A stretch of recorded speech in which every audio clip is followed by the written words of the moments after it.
Pwede naman kayo guys na mga nag-uupa ng bahay maglinis ng bintana. Hindi naman pwede. Malinis kayo lumipat. Tapos aalis, tapos ilang taon kayong tumira, hindi man lang kayo maglilinis. Dapat guys, no, mga nangungupahan, marunong din maglinis.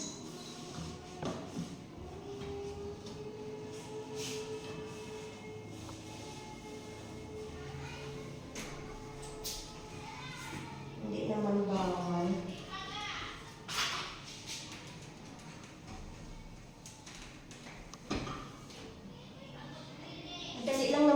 Madali lang naman guys linisan ng bintana.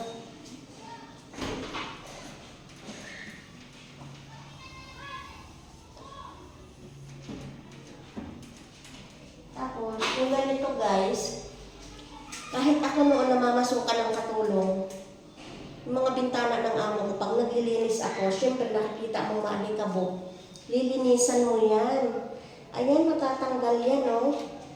So, pag nalinis yan guys, magandang tingnan ang tanawin sa labas. Hindi ka malalabuan sa paningin mo. Ayan.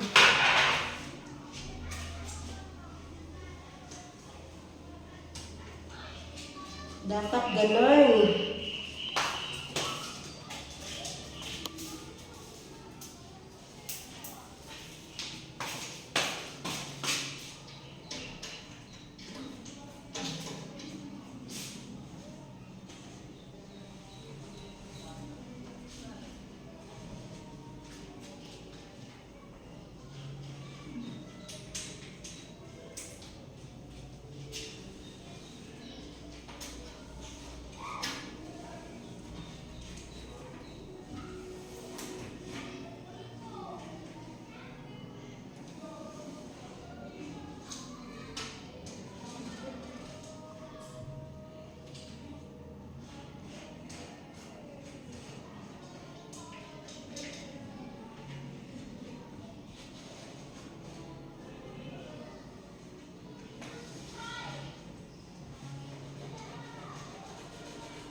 Bilat.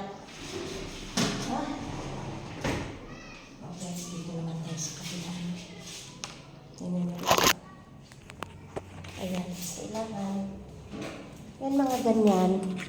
Kaya, kung kayo hindi sanay mamasukan sa katulong, hindi talaga kayo matututo sa paglilinis kahit sarili nyong bahay.